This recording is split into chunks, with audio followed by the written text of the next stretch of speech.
Pues soy Pedro Luis Moro Esteban y tengo 58 años, pero casi más 59 que 58, cumplo en febrero.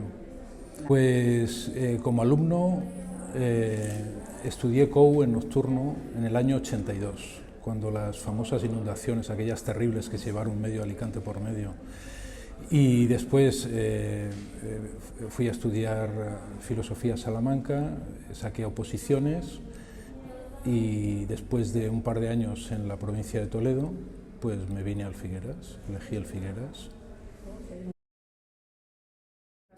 38 años, no, sí, 38 años, efectivamente, 82, sí, por ahí, ¿no? Se me dan mal las matemáticas, pero sí, yo creo que son 38 aproximadamente. Doy clase de filosofía y ahora mismo acabamos de tener un examen de psicología, porque la psicología la llevamos también en el departamento de filosofía. Sí, sí, sí. Pues mira, yo lo que pasa es que no tenía la fortaleza suficiente como para ser marino, pero a mí el mar me fascina, me parece un espectáculo extraordinario. Y otra cosa que me hubiera gustado hacer es algo relacionado con la sanidad, ser enfermero o ser médico. Me interesa más la enfermería que la medicina. Sí, sí, no, es que mi relación con la enfermería viene de un voluntariado que hice hace años en el Hospital General de Alicante, en la oncología infantil, y me sentí fascinado porque me pareció gente extraordinaria. Las enfermeras, sobre todo, me parecían ángeles. Entonces, en principio, un licenciado en filosofía tampoco tiene muchas posibilidades de hacer otra cosa. Pero la verdad es que siempre me gustó leer desde niño, me gustó muchísimo leer y transmitir lo que leía, transmitir los conocimientos que yo iba adquiriendo. Entonces, bueno, de la literatura pasé a la filosofía, buscaba una intensidad en la literatura que estaba en la filosofía y luego fue todo muy rápido porque terminé la carrera y 8 meses después ya estaba trabajando. O sea que salió todo muy bien, francamente bien. Pues, transmitir conocimientos y ver en la cara de los alumnos que efectivamente hay algo de receptividad. El problema es que analizas, con la experiencia analizas a medida que vas hablando y muchas veces lo que percibes es aburrimiento, tedio y pensamientos oscuros en los que te escuchan, ¿no? Pero bueno, se intenta con entusiasmo transmitir lo que uno sabe y nada más. Claro, muchas veces el que se quiera dedicar a la enseñanza tiene que contar con que se va a llevar muchísima frustración a casa. Eso es obvio. El que lo niegue tiene una visión bastante ingenua de las cosas o excesivamente optimista o poco analítica. Claro que nos llevamos muchas veces frustración y hay gente que sale del aula y llega a su casa y llora, claro que sí. El café con los colegas, en los bares de enfrente, o no sé si había bares enfrente, la verdad es que nos remitíamos a la cafetería del instituto, de aquel pequeñito Figueras Pacheco, porque entonces era muy pequeño. Obviamente el cariño de algunos profesores pues, es algo positivo y sobre todo en una época en la que los estudiantes de nocturno éramos trabajadores en la gran mayoría. De tal manera que veníamos al Figueras y para nosotros escuchar 5 horas de clase era relajante, porque veníamos de algo mucho más duro. Entonces había una relación muy familiar con los profesores, había un trato de adulto a adulto, y entonces pues las cosas iban muy bien rodadas, claro que sí. Sí, claro, por eso volví, por eso volví. Claro, claro, Joana. Vamos a ver. Mira, hace año y medio murió un profesor que había sido profesor mío en el año 82 y que volví a encontrar cuando llegué, que era Nemesio, estupendo poeta, que ya jubilado hizo además hizo un texto, un guión sobre la vida de Lope de Vega, que se ha rodado y que no sé cuándo se estrenará, pero cualquier día quizá lo veamos en alguna plataforma digital o en una televisión, y es un hombre con el que yo compartí muchas horas. Mi amigo Ángel, Juana Serna, que fue alcaldable por Alicante y estuvo unos años con nosotros en el departamento de filosofía y fue una persona con la que tuve unas afinidades didácticas en lo que se refiere al modo de explicar la filosofía fantásticas.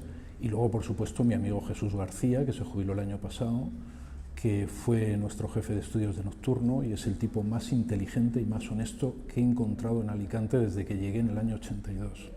Jesús, te quiero. Absolutamente, absolutamente. Era muy pequeñito. Yo no sé si los recuerdos me traicionan, pero creo recordar que había un pequeño edificio donde ahora está el pabellón B. Creo recordar que también estaba integrada allí la cafetería. Además había dos chicas, las hijas del dueño de la cafetería, que eran compañeras en nocturno, también estudiantes. Y bueno, creo recordar que por la zona de Lorenzo Carbonell todo era oscuridad, no había nada. Creo que solamente existían aquellas naves que hay al fondo abandonadas, casi ya cerca del mar. Y bueno, y también recuerdo que cuando llovía llegabas con las botas llenas de barro al instituto porque apenas estaba urbanizada toda esta zona del entorno. Entonces era una experiencia muy distinta a la del actual Figueras Pacheco. Era un instituto, como digo, muy pequeño, muy familiar. En nocturno solamente había bachillerato, en diurno me imagino que también había solamente bachillerato porque faltaban muchos años para que se pusiera en marcha la reforma, y en nocturno pues había 3 grupos de BUP, primero, segundo y tercero de BUP y COU, y bueno, recuerdo aquel ambiente con cariño. De hecho, estos días, se me olvidó citarla antes, estos días estábamos más o menos sobre estas horas celebrando en el departamento de latín con Ana del Arco, antigua profesora también del Figueras, la Nochebuena, y haciendo una queimada en el departamento de latín, una queimada, además con los conjuros a las brujas y demás que hacía una compañera gallega. Hoy me decía la jefa de estudios de nocturno que, claro, hacer una queimada, que es alcohol casi puro, sería impensable. Pero es que entonces las cosas eran muy diferentes, han cambiado muchas cosas. Yo es que soy muy poco de eventos, las celebraciones y los eventos nunca me han atraído. Me parece que hay algo de artificioso en ellos, pero en particular la figura de Figueras Pacheco me llama la atención por dos cosas, dos peculiaridades. Primero, su amor por la arqueología. Era una especie de Indiana Jones, pero una especie de Indiana Jones que buscaba restos fenicios y romanos allá por la Albufereta o por Campello. Además un Indiana Jones ciego, porque me asombra su capacidad, su voluntad inmensa para superar una ceguera que no sé si llegó a ser completa, absoluta. Me imagino que no debió de ser completa, absoluta, a partir de los 17, 18 años. Debió de ser un personaje entrañable y con una valía intelectual y personal extraordinaria. De hecho, yo no sé cómo se las arregló para licenciarse, para hacer un doctorado en la Universidad de Madrid, donde, por cierto, debió de cruzarse con Ortega y Gasset, con el filósofo español, porque creo recordar que por aquellos años la Universidad de Madrid, que era la antigua, la que después sería la Universidad Complutense, por aquellos años Ortega estaba creando la Escuela de Filosofía de Madrid, ¿no? Realmente debió de ser un personaje con el que, vamos, con toda seguridad, hubiera merecido la pena tomarse un café y charlar un buen rato, sí, seguro. ¿Vienes conmigo? Hombre, Joana, por supuesto. La lástima es que no salgas, que eres mucho más guapa que yo, que no salgas en primer plano. Yo no he dado nunca bien a la cámara, por Dios. Por supuesto, por supuesto. Vamos a ver, que no vayáis a las no fiestas y, en segundo lugar, que leáis más. Por favor, me lo preguntaba hace poco una compañera vuestra del bachillerato nocturno.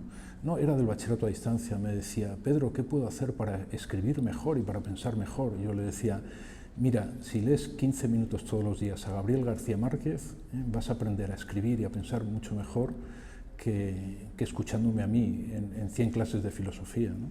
Así que, por favor, leer más, además del chat, del WhatsApp, leer buena literatura. Vuestra cabeza va a funcionar estupendamente bien con 15 minutos diarios de buena literatura. Mejor y un saludo. Muchísimas gracias, Joana, muchísimas gracias. Ayudante de producción, magnífica ayudante de producción.